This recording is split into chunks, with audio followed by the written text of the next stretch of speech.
Hello friends, welcome you all at our YouTube channel new academy. Class 10 mathematics का जो CBSE board का paper हुआ है, maths basic और मैथ्स स्टैंडर्ड का, उसको हम डिस्कस कर रहे हैं हमारे यूट्यूब चैनल पर। मैथ्स बेसिक का एक सेट हम डिस्कस कर चुके हैं, मैथ्स स्टैंडर्ड का भी एक सेट ऑलरेडी डिस्कस कर चुके हैं। अगर आपने वो वीडियोस नहीं देखे हैं तो डिस्क्रिप्शन में आपको प्लेलिस्ट का लिंक मिल जाएगा, आप डायरेक्ट उस लिंक पे जाके उन वीडियोस के गो थ्रू हो सकते हो। उम्मीद करता हूँ कि आप सभी का मैथ्स का पेपर काफी अच्छा गया होगा।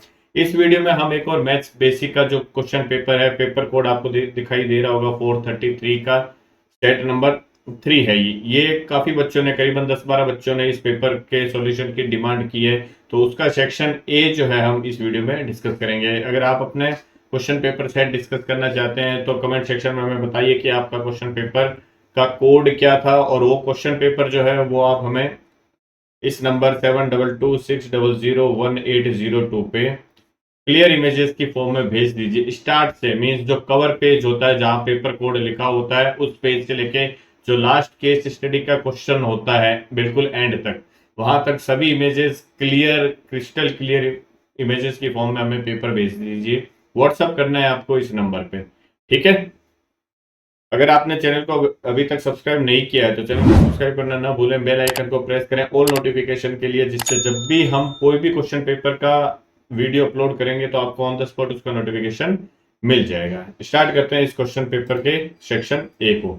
जो सेक्शन ए होता है बेटा, आपको पता है टोटल 20 एमसीक्यू टाइप क्वेश्चन होते हैं, ठीक है। 18 क्वेश्चन तक नॉर्मल क्वेश्चन होते हैं, जो 19-20 होते हैं वो असर्शन रीजन के क्वेश्चन होते हैं। ईच क्वेश्चन जो होता है वो 1 मार्क का होता है। इट मींस ये जो सेक्शन है ओवरऑल आपका 20 मार्क्स का रहने वाला है, ठीक है। फर्स्ट क्वेश्चन क्या है, देखो सेक्शन ए का। The perimeter of a quadrant of a circle of circumference. एक सर्कल की सरकमफ्रेंस आपको गिवन है, और इस सर्कल के क्वाड्रेंट का पेरीमीटर, तो क्वाड्रेंट जो होगा वो कैसा होगा, कुछ इस तरीके का होगा। देखो ये इस तरीके का है ना, तो इसका आपको क्या करना है बेटा, पेरीमीटर फाइंड आउट करना है। तो पेरीमीटर में क्या क्या आएगा, ये एक इस सर्कल की रेडियस आएगी, ये इस सर्कल की रेडियस आएगी, और ये पार्ट ऑफ सरकमफ्रेंस आएगा, या फिर ये आप कह सकते हो कि लेंथ ऑफ आर्क भी बोल सकते हैं उसको, है ना। ये तीनों आएगा इसमें। तो हमें क्या गिवन है बेटा, हमें गिवन है सर्कल का सरकमफ्रेंस। तो सरकमफ्रेंस अगर दे रखा है तो मैं पहले रेडियस फाइंड आउट कर सकता हूँ। सर्कल का सरकमफ्रेंस क्या होता है बेटा, 2 पाई आर, ये दे रखा है 22 के इक्वल। तो 2 इंटू पाई की जगह 22/7 रख दूंगा, और आर बेटा कितना आ जाएगा, आर हमें फाइंड आउट करना है ना। तो 22 ये इक्वल आ जाएगा, 22 से 22 कैंसिल हो जाएगा, आर की वैल्यू हमारे पास में क्या आ जाएगी, 7/2 मीन्स 3.5। ओके, अब ये 3.5 हमारी रेडियस आ गई, तो टोटल ये पेरीमीटर जो है बेटा किसके इक्वल हो जाएगा, 2r प्लस ये जो आर्क है, आर्क क्या है, क्वार्टर सर्कल का आर्क है, मीन्स जो सर्कल की टोटल सरकमफ्रेंस है उसका 1/4 हो गया क्वार्टर सर्कल का आर्क। मीन्स ये क्या हो जाएगा, सरकमफ्रेंस बाय 4। तो 2 ऑफ आर, तो 2 इंटू 7/2 प्लस सर्कल का सरकमफ्रेंस 22 दे रखा है, तो ये 22/4 हो जाएगा। तो 22/4 तो कितना हो गया, 22 का हाफ हो गया 11, 11 का हाफ हो गया 5.5। तो ये तो आ गया आपके 5.5, और प्लस में क्या आ जाएगा, ये 2 से 2 कैंसिल हो गया, तो 5.5 प्लस 7 मीन्स 12.5। ऑप्शन सी जो होगा इसका करेक्ट आंसर होगा बेटा, है ना। क्वेश्चन नंबर 2 देखो क्या है। A cone and cylinder have same height and same radius. एक कॉन और सिलेंडर की हाइट भी सेम है और रेडियस भी सेम है। The volume of the cone, volume of the cone and the volume of the cylinder are in the ratio. तो cone का वॉल्यूम क्या होता है, 1/3 pi r square h upon volume of cylinder, cylinder का volume pi, radius भी same है तो ये भी आर स्क्वायर होगा, और हाइट भी सेम है तो एच हो जाएगा। तो पाई आर स्क्वायर एच से पाई आर स्क्वायर एच कैंसिल हो गया, तो रेशियो क्या आ गया, 1/3। ऊपर जो है वो कॉन का वॉल्यूम है, नीचे है सिलेंडर का वॉल्यूम, ध्यान रखना, और यही रेशियो हमें फाइंड आउट करना है ना। तो 1/3 आंसर हो जाएगा option B. Next question number 3 क्या है, देखो। The following table shows the marks scored by 23 students of a class. The lower limit of the modal class, modal class की आपको लोअर लिमिट बतानी है। सबसे पहले तो ये देखो, क्लास जो है वो कंटिन्यूस फॉर्म में है, ठीक है। अब मॉडल क्लास कौन सी क्लास होती है, वो क्लास जिसकी फ्रीक्वेंसी सबसे ज्यादा है। तो फ्रीक्वेंसी सबसे ज्यादा इस क्लास की है, तो ये जो क्लास है बेटा मॉडल क्लास होगी। इसकी लोअर लिमिट क्या हो जाएगी, 30। आंसर क्या हो जाएगा इसका, ऑप्शन सी।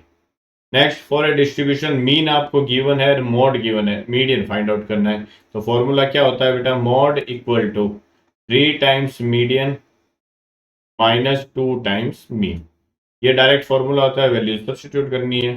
तो मॉड आपको 12 दे रखा है, तो ये 12 आ गया, equal to 3 times median minus 2 times mean कितना दे रखा है, 15 दे रखा है, तो ये तो 30 हो गया। ये इस साइड चला जाएगा, तो 12 प्लस 30 इक्वल टू 3m। तो 3m की वैल्यू किसके इक्वल आ जाएगी, 42 के इक्वल आ जाएगी। m की वैल्यू आ जाएगी 42/3, मीन्स ये कितना आ जाएगा, 40। Option C. Next question number 5 क्या है, देखो, a pair of dice is thrown simultaneously. एक पेयर ऑफ डाइस मींस दो डाइस को एक साथ उछाल रहे हैं ना। Let E denote the event that the sum of number obtained on both dice is at least 9। कम से कम 9 तो सम आना ही चाहिए। मींस दो डाइस को जब उछाल रहे हैं तो मैक्सिमम सम कितना आ सकता है, 12 आ सकता है, जब दोनों पे क्या क्या आ जाए, 6 आ जाए, या फिर 11, या फिर 10, या फिर 9। मीन्स सम कम से कम 9 आने का मतलब 9 आ सकता है, 10 आ सकता है, 11 आ सकता है और 12 आ सकता है। ठीक है, आगे क्या पूछा है, the number of outcomes in favour of event E. Means ये जो फेवरेबल केसेस है, टोटल कितने केसेस बनेंगे जब जो सम है वो 9 और अबो आएगा। ठीक है, तो 12 के लिए फेवरेबल केसेस क्या है, 12 कब बनेगा, फेवरेबल केस बनेगा इसका जब पहले पर भी 6 आ जाए, दूसरे पर भी 6 आ जाए। ठीक है, 11 के लिए फेवरेबल केसेस कौन से हैं, 11 कब बनेगा, जब पहले पे 5 आ जाए, दूसरे पे 6 आ जाए, या फिर पहले पे 6 आ जाए, दूसरे पर 5 आ जाए। दो ही केस बन सकते हैं 11 आने के। 10 कब आ सकता है, 10 आने के लिए फेवरेबल केसेस क्या हो सकता है, पहले और दूसरे दोनों पे 5 आ जाए, पहले पे 4 आ जाए, दूसरे पे 6 आ जाए, या पहले पे 6 आ जाए, दूसरे पे 4 आ जाए। यही केस हो सकता है, इसके अलावा और कोई केस पॉसिबल नहीं है। ठीक है, नेक्स्ट लास्ट, सम 9 कब आ सकता है बेटा, सम 9 आने के लिए पहले पे 3 आ जाए, दूसरे पे 6 आ जाए, या पहले पे 6 आ जाए, दूसरे पे 3 आ जाए, पहले पे 4 आ जाए, दूसरे पे 5 आ जाए, पहले पे 5 आ जाए, दूसरे पे 4 आ जाए, और 2 7 हो नहीं सकता। ठीक है, और कोई केस पॉसिबल है क्या 9 आने के लिए, 3 6 हो सकता है, 6 3 हो सकता है, 4 5 हो सकता है और 5 4 हो सकता है। इसके अलावा कोई केस नहीं है। तो ये टोटल कितने आ गए, देखो 1 2 3 3 6 और 4 10। तो हमें क्या बताना है, फेवरेबल केसेस बताने हैं। मींस टोटल फेवरेबल केस कितने हो गए, 10 हो गए। Means option C correct answer. Next, if P equal to this दे रखा है, Q इक्वल टू दिस है, then the LCM of P and Q। तो P और Q का हमें एलसीएम फाइंड आउट करना है। तो एलसीएम के लिए क्या करते हैं, जो भी कॉमन प्राइम फैक्टर है उसकी हाईएस्ट पावर ले लो दोनों नंबर में, और जो अनकॉमन प्राइम फैक्टर है उनको भी इंक्लूड कर लो। ठीक है, तो कॉमन प्राइम फैक्टर कौन से है, 2 है और 3 है। देखो 2 यहाँ पे भी है, 3 यहाँ पे भी है। तो एलसीएम में 2 और 3 जो कॉमन प्राइम फैक्टर है उसकी हाईएस्ट पावर कौन से नंबर में, यहाँ पे है। देखो 2 की हाईएस्ट पावर कितनी है, 3 है, तो ये एलसीएम में इंक्लूड होगा। 3 की हाईएस्ट पावर कितनी है, यहाँ है, देखो 3 की हाईएस्ट पावर भी 3 है, ये भी एलसीएम में इंक्लूड होगा। और जो कॉमन नहीं है वो भी इंक्लूड होगा। तो कॉमन 5 नहीं है, एक नंबर में है, दूसरे में नहीं है। तो जो अनकॉमन प्राइम फैक्टर है उनको भी हम एलसीएम में इंक्लूड करते हैं। तो ये क्या आ जाएगा, इसका एलसीएम आएगा 2 की पावर 3, 3 की पावर 3 इंटू 5। इसी फॉर्म में दे रखा है, तो यही आंसर हो जाएगा। ठीक है, मल्टीप्लाई नहीं करना।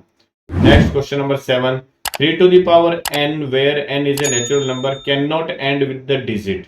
3 की पावर n है, n नेचुरल नंबर है, n की जगह आप 1 पुट करो, 3 की पावर 1 3 आ जाएगा, मीन्स 3 में तो एंड हो रहा है, ये आंसर नहीं हो सकता। सेकेंड, 3 की पावर 2, n की जगह 2 पुट करेंगे, 3 की पावर 2 कितना होता है, 9 होता है, इट मीन्स 9 भी आ सकता है, तो ये भी आंसर नहीं हो सकता। नेक्स्ट, 3 की पावर 3 पुट 3 रखेंगे n की जगह, तो 3 की पावर 3 कितना होगा, 27, इट मीन 7 में ऐड हो रहा है, इट मीन ये भी आंसर नहीं हो सकता। तो आंसर क्या बच गया, एक ऑप्शन बी मीन्स 5। 3 की पावर n, आप n की जगह कोई भी नेचुरल नंबर पुट करो, कभी भी यूनिट डिजिट 5 नहीं आएगा उसमें। ठीक है, नेक्स्ट, अब प्राइम नंबर है, एक प्राइम नंबर में क्या होते हैं, दो फैक्टर होते हैं, 1 एंड द नंबर इटसेल्फ। कोई भी प्राइम नंबर ले लो, 3 लेता हूं सपोज मैं, तो इसके फैक्टर क्या बनते हैं, 1 और 3 ही बनते हैं। ठीक है, क्या दे रखे ऑप्शन, देखो exactly 2 prime factor, exactly two factor अगर बोलता तो ये ऑप्शन सही हो जाता। देखो एक फैक्टर तो ऑब्वियसली बात है प्राइम बन रहा है, दूसरा वन, वन जो होता है बेटा वो नाइदर प्राइम होता है नॉर कंपोजिट होता है, ठीक है, बिकॉज प्राइम नंबर की डेफिनेशन होती है जिसके एटलीस्ट दो या एग्जैक्टली दो फैक्टर बनते हैं, वो नंबर क्या होते हैं, प्राइम नंबर्स होते हैं, ठीक है। कंपोजिट नंबर क्या होते हैं, ऐसे नंबर जिनके दो से ज्यादा फैक्टर बनते हैं। तो ये जो वन है बेटा इसका तो सिर्फ एक ही फैक्टर होता है वन, तो ये ना तो प्राइम है ना ही कंपोजिट है, ठीक है। तो फर्स्ट ऑप्शन गलत हो गया हमारा। सेकंड क्या है, देखो एग्जैक्टली वन प्राइम फैक्टर, बिल्कुल सही है। प्राइम फैक्टर तो क्या बन रहा है, प्राइम नंबर का एक ही बन रहा है ना, दूसरा तो ना प्राइम है ना कॉम्पोजिट है, तो ये आंसर सही हो सकता है अभी तक। देखो थर्ड ऑप्शन देखता हूं, एटलीस्ट वन प्राइम फैक्टर, ये कह रहा है कम से कम एक प्राइम फैक्टर, नहीं कम से कम थोड़ी होता है, एग्जैक्टली वन ही होता है। कम से कम एक का मतलब तो दो भी हो सकते हैं तीन भी हो सकते हैं, ठीक है, तो ये भी ऑप्शन गलत हो गया हमारा। Next at least to prime factor, तो दो तो हो ही नहीं सकते प्राइम फैक्टर, है ना, तो दो तो क्या होते हैं उसके टोटल फैक्टर्स होते हैं प्राइम नंबर्स के, तो ये भी क्या हो गया, गलत हो गया, तो ऑप्शन बी जो होगा इसका करेक्ट आंसर हो जाएगा। नेक्स्ट क्वेश्चन नंबर 9 देखते हैं। देखो the system of linear equation x equal to a and y equal to b is, देखो आपको क्या दे रखी है, दो लाइंस दे रखी है, x equal to constant and y equal to constant. x equal to constant line कैसी होती है, line parallel to y axis, जहां ऐसी लाइन जिस पे हर एक पे x की वैल्यू क्या रहे, a रहे, मींस x की वैल्यू इस पूरी लाइन पे क्या है, कांस्टेंट है, तो x इक्वल टू कांस्टेंट जैसी लाइन होगी वो होगी always parallel to y axis. Similarly y equal to b क्या होगी, एक लाइन जिसपे y की वैल्यू हमेशा क्या रहे, b रहे, ये y equal to b line होगी, ठीक है। y equal to constant line क्या होती है, पैरेलल टू x एक्सिस, दोनों लाइनें एक दूसरे को क्या कर रही है, इंटरसेक्ट कर रही है इस पॉइंट पर, ठीक है। ये जो पॉइंट है इसके कोऑर्डिनेट अगर फाइंड करने हैं तो इस पॉइंट पे देखो x की वैल्यू a रहेगी और y की वैल्यू क्या रहेगी, b, बिकॉज ये पॉइंट जो है वो इन दोनों लाइन पर भी तो है, ठीक है। तो ये लाइन जो है उसका एक कॉमन सॉल्यूशन होगा a कॉमा b। तो आपको बताना है कि ये सिस्टम कैसा होगा, तो सॉल्यूशन आ रहा है, यूनिक सॉल्यूशन आ रहा है, तो जब भी सॉल्यूशन आएगा तो सिस्टम क्या होगा, कंसिस्टेंट होगा, चाहे वो यूनिक हो चाहे इनफाइनाइट सॉल्यूशन हो, ठीक है। कंसिस्टेंट सिस्टम दो टाइप से हो सकता है, या तो यूनिक सॉल्यूशन या इनफाइनाइट सॉल्यूशन। अब यहाँ क्या हो रहा है, कंसिस्टेंट है और सॉल्यूशन भी कितना मिल रहा है, यूनिक मिल रहा है, मीन दोनों लाइन एक ही पॉइंट पे क्या कर रही है, कट कर रही है, तो कंसिस्टेंट होगा with a unique solution, option A जो होगा इसका करेक्ट आंसर होगा। Next, if x plus one का whole cube equal to X cube plus one is expressed as a quadratic equation in the form of this, then value of p minus Q plus R. देखो ये क्या दे रखा है, x plus one का whole cube, तो a plus B का whole cube आपको अगर नहीं आता तो फिर ये क्वेश्चन नहीं हो पाएगा आपसे, ठीक है। a प्लस बी का होल क्यूब जो है बेटा क्या होता है, आइडेंटिटी है a cube plus b cube plus three a square b plus three a b square, ये आइडेंटिटी होती है। अब यहाँ a की जगह x दे दिया, b की जगह 1 दे दिया, तो मैं क्या कर देता हूँ, ओपन कर देता हूँ, क्या हो जाएगा, a क्यूब प्लस 1 का क्यूब 1 ही आएगा, b cube plus three a square into b plus three a b square is equal to क्या आ जाएगा बेटा, एक्स क्यूब प्लस 1। अब देखो x cube plus 1, x cube plus 1 तो कैंसिल हो गया, इसको आप थोड़ा सिंप्लीफाई करोगे तो ये क्या आ जाएगा, देखो ये आ जाएगा 3x square plus 3x equal to 0 आ गया। और ये आपको दे रखा है कि ये क्वाड्रेटिक फॉर्म है और इस फॉर्म में इसको रिप्रेजेंट करना है, तो मैं इसको इससे कंपेयर कर दूंगा, पी एक्स स्क्वायर प्लस में क्यू एक्स प्लस में आर इज इक्वल टू 0, तो इससे कंपेयर करता हूं तो देखो एक्स स्क्वायर का कोफिशिएंट यहाँ 3 है, यहाँ p है, तो p की वैल्यू कितनी होगी यहाँ पे, p इज इक्वल टू 3 आ गया। सिमिलरली x का कोफिशिएंट यहाँ 3 है, यहाँ q है, तो q की वैल्यू भी क्या हो गई, 3 हो गई। कांस्टेंट टर्म इधर है ही नहीं, इधर r है, तो r की वैल्यू क्या होगी, फिर 0 के इक्वल होगी, बिकॉज वहां पे तो कांस्टेंट टर्म है ही नहीं, है ना। तो p और q की वैल्यू आ गई, मैं यहाँ सब्स्टिट्यूट कर देता हूँ, तो p minus q means 3 minus three plus r की वैल्यू 0, तो 3 माइनस थ्री कैंसिल होगा, ओवरऑल आंसर क्या आ जाएगा, 0, मीन्स ऑप्शन ए जो होगा इसका करेक्ट आंसर हो जाएगा ना। a प्लस बी का होल क्यूब लगेगा, a cube plus b cube plus three a square b plus three a b square, ठीक है। नेक्स्ट देखो क्वेश्चन नंबर 11 क्या है, if point a comma two b is the mid point of the line segment joining the point this and this, तो ये दो point दे रखे हैं बेटा आपको 3,5 एंड -1,-1, ये पॉइंट ए है, ये पॉइंट बी है, इसका आपको मिड पॉइंट दे रखा है, ये कोई सपोज पी। तो मिड पॉइंट के कोऑर्डिनेट आई होप सबको पता होंगे क्या होते हैं, x1 plus x2/2 comma y1 plus y2/2। बस ये x1 y1 हो गया और ये क्या हो गया बेटा x2 कॉमा y2 हो गया, है ना। सब यहाँ सब्स्टिट्यूट कर देता हूँ, देखो x1 हो गया 3 प्लस x2 हो गया -1 डिवाइड बाई 2 कॉमा y1 हो गया 5 प्लस y2 हो गया -1 डिवाइड बाई 2। p के कोऑर्डिनेट क्या आ जाएंगे, 3 -1 2 डिवाइड बाई 2 1 आ गया, और 5 -1 4 डिवाइड बाई 2 करूंगा तो ये आ गया 2। ठीक है, इफ पॉइंट दिस, अब ये जो पॉइंट है ये मिड पॉइंट दे रखा है, तो इस पॉइंट को मैं क्या कर दूंगा, इससे कंपेयर कर दूंगा a कॉमा 2b से, तो a इक्वल टू क्या आ गया, x कोऑर्डिनेट है दोनों का, a इक्वल टू 1 आ गया और 2b इक्वल टू क्या आ गया 2 आ गया, तो 2 से 2 कैंसिल करूंगा तो b की वैल्यू भी क्या आ जाएगी 1, a और b क्या आ जाएंगे 1,1, मींस ऑप्शन डी जो होगा इसका करेक्ट आंसर हो जाएगा। आपको देखो a कॉमा b फाइंड करना है, तो a भी 1 है, b भी 1 है ना। नेक्स्ट देखो, the distance of point -3,4 from y axis, इस पॉइंट की आपको y एक्सिस से डिस्टेंस फाइंड आउट करनी है। तो किसी भी पॉइंट की अगर y एक्सिस से डिस्टेंस फाइंड आउट करनी है तो उस पॉइंट का आप x कोऑर्डिनेट ले लो और उसको पॉजिटिव बना दो, बिकॉज डिस्टेंस जो है वो कभी भी नेगेटिव नहीं होती। तो इस पॉइंट के लिए मुझे y एक्सिस से डिस्टेंस फाइंड आउट करनी है, तो इस पॉइंट का जो x कोऑर्डिनेट है उसका मैं क्या ले लूंगा, मॉड ले लूंगा, वही क्या होगी उसकी y एक्सिस से डिस्टेंस होगी, मींस आंसर होगा इसका ऑप्शन बी। अगर मुझे इस पॉइंट की x एक्सिस से डिस्टेंस फाइंड आउट करनी होती तो मैं इस पॉइंट का y कोऑर्डिनेट ले लेता और उसको मॉड लगा के पॉजिटिव कर देता, बिकॉज डिस्टेंस कभी भी नेगेटिव नहीं।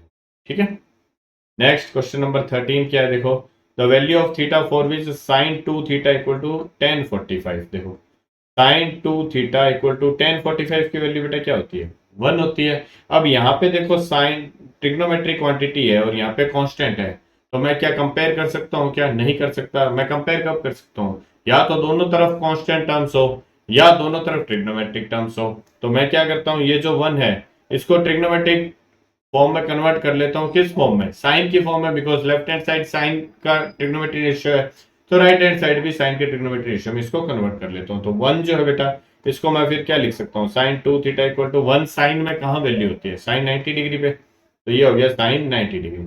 अब ये दोनों क्वांटिटी एक दूसरे के इक्वल है, दोनों का ट्रिग्नोमेट्री रेशियो भी सेम है, तो दोनों के एंगल जो होंगे वो भी क्या होंगे, एक दूसरे के इक्वल होंगे। देयरफॉर 2 थीटा की वैल्यू जो है वो क्या आ जाएगी 90 डिग्री, तो थीटा कितना आ जाएगा 90 डिवाइड बाय 2 मींस 45 डिग्री।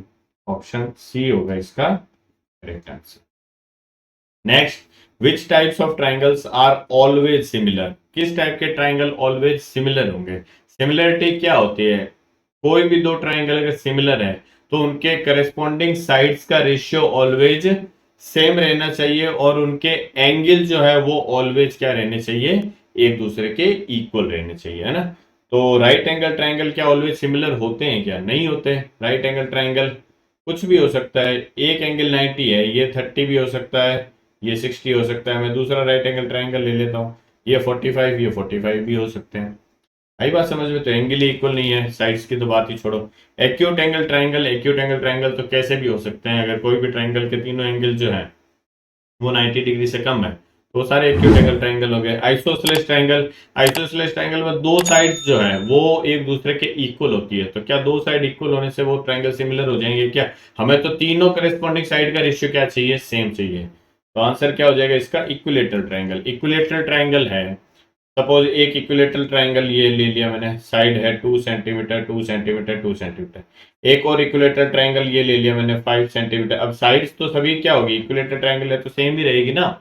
ठीक है, इंटरनल एंगल जो है वो भी 60 डिग्री 60 डिग्री 60 डिग्री रहेगा दोनों केस में, तो एंगल तो सेम होंगे ही होंगे इक्विलेटरल ट्राइंगल में। ठीक है, साइड्स का रेशियो अगर आप फाइंड आउट करोगे तो ये ए बी सी ट्राइंगल है और ये पी क्यू आर ट्राइंगल है, तो ये क्या हो जाएगा, a b upon p q find करोगे तो भी ये 2/5 आएगा।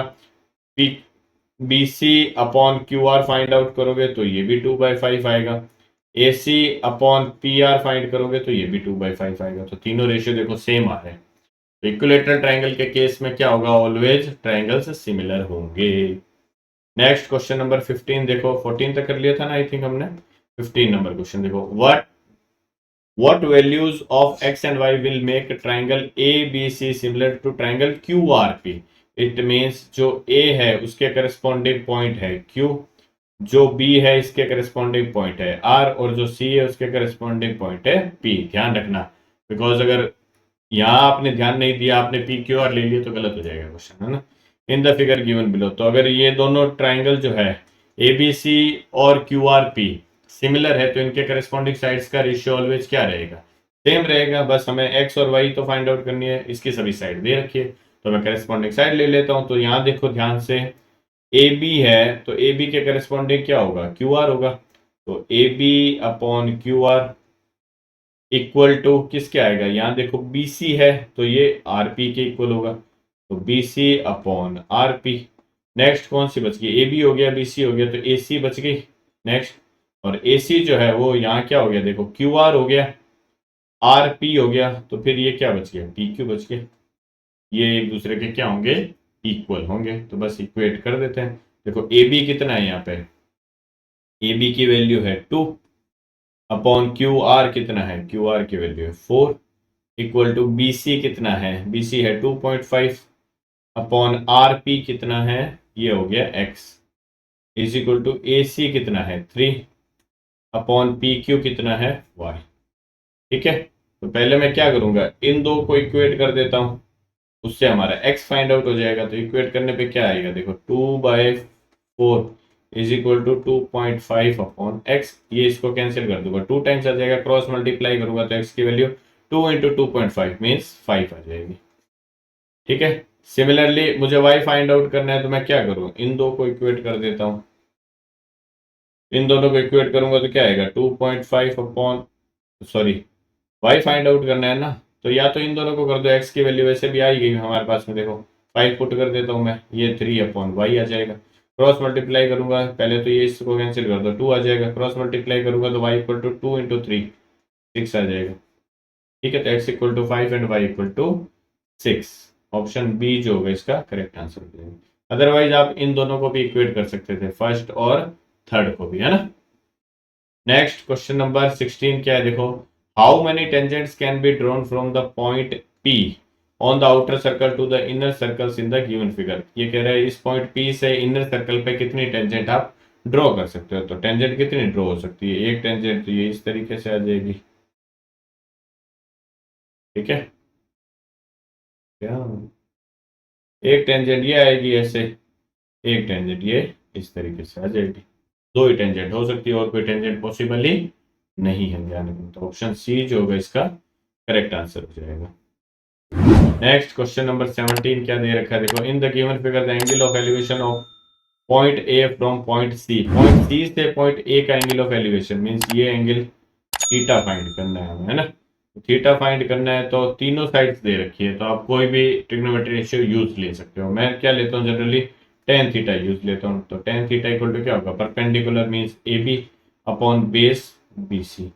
परपेंडिकुलर कितना दे रखा है, 2 दे रखा है, अपॉन बेस कितना दे रखा है, 2√3। तो 2 से 2 कैंसिल हो जाएगा, टेन थीटा की वैल्यू आपके पास क्या आ गई, 1/√3। अब ये कांस्टेंट आ रहा है, इधर इधर टेन का वैल्यू आ रहा है, तो 1/√3 को मैं 10 में कन्वर्ट कर देता हूँ, ये कितना आ जाएगा, 10 30 डिग्री। अब ये भी ट्रिग्नोमेट्रिक क्वांटिटी, ये भी ट्रिग्नोमेट्रिक क्वांटिटी, दोनों क्वांटिटी एक दूसरे के इक्वल है, तो दोनों के एंगल भी क्या होंगे, एक दूसरे के इक्वल होंगे। इट मींस थीटा की वैल्यू क्या आ जाएगी, 30 डिग्री आ जाएगी। Means option A will be the correct answer.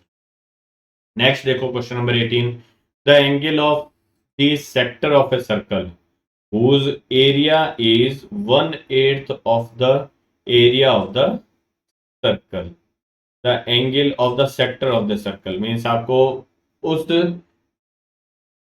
जो सर्कल है उसके सेक्टर का एंगल फाइंड आउट करना है, जिसका एरिया पूरे सर्कल के एरिया का क्या है, 1/8 है। तो एरिया ऑफ सेक्टर जो होता है वो किसके इक्वल होता है, मैं देखो यहाँ लिख देता हूँ, एरिया ऑफ सेक्टर जो है बेटा वो आपको दे रखा है 1/8 ऑफ एरिया ऑफ सर्कल, है ना। ये हमें गिवन है। तो एरिया ऑफ सेक्टर क्या होता है, theta upon 360 into pi r square. ये इक्वल दे रखा है 1/8 of area of circle means pi r square. Pi r square से तो पाई आर स्क्वायर सीधे ही कैंसिल ही हो गया, तो थीटा अपॉन 360 इक्वल टू 1/8 आ गया। क्रॉस मल्टीप्लाई कर देता हूँ, थीटा इक्वल टू क्या आ जाएगा 360 डिग्री अपॉन 8। 8 से इसको कैंसिल कर दूंगा तो ये 45 डिग्री आ जाएगा ना, बिकॉज 4 टाइम्स कैंसिल होता है। 360 का फोर्थ क्वार्टर क्या होता है 90 डिग्री होता है, और उसका भी हाफ करना है तो 45 डिग्री, मीन्स आंसर हो जाएगा इसका option D.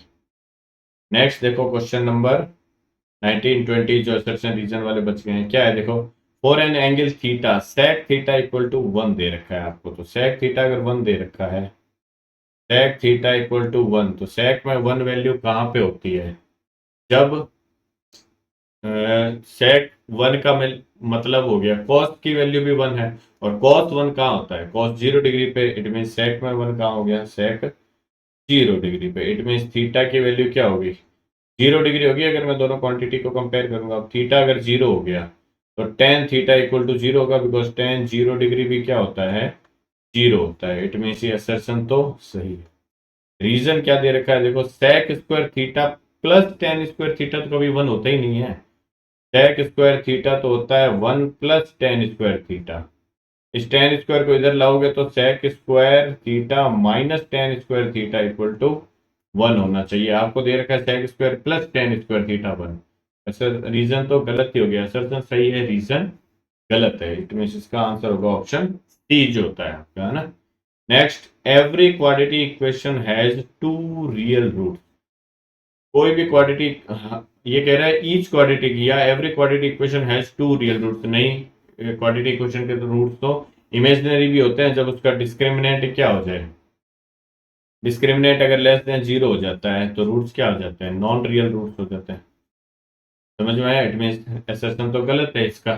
Next, a quadratic polynomial can have at most 2 zeros. ये बिल्कुल सही है। क्वाड्रेटिक पॉलिनोमियल है, उसके मैक्सिमम 2 जीरोस ही हो सकते हैं, उससे ज्यादा तो नहीं हो सकते। कैसे देखो, क्वाड्रेटिक पॉलिनोमियल है तो उसका ग्राफ कैसा बनेगा, या तो ऐसा बनेगा, ठीक है, या ऐसा बनेगा। तो ईच केस में देखो जीरो कितने आ रहे हैं, 2 आ रहे हैं, ठीक है, मैक्सिमम इतने ही हो सकते हैं। अच्छा, 0 1 भी हो सकते हैं, कैसे, जब ये क्वाड्रेटिक का ग्राफ जो है वो सिर्फ एक्स एक्सिस को टच करके चला जाए, तो इस केस में नंबर ऑफ जीरोस क्या होंगे, 1 होंगे, ठीक है। बट नंबर ऑफ रूट्स की अगर हम बात करेंगे तो वो ऑलवेज 2 होंगे। नंबर ऑफ जीरोस जो देखते हैं कि ये एक्स एक्सिस को कितने पॉइंट पे टच या कट करता है।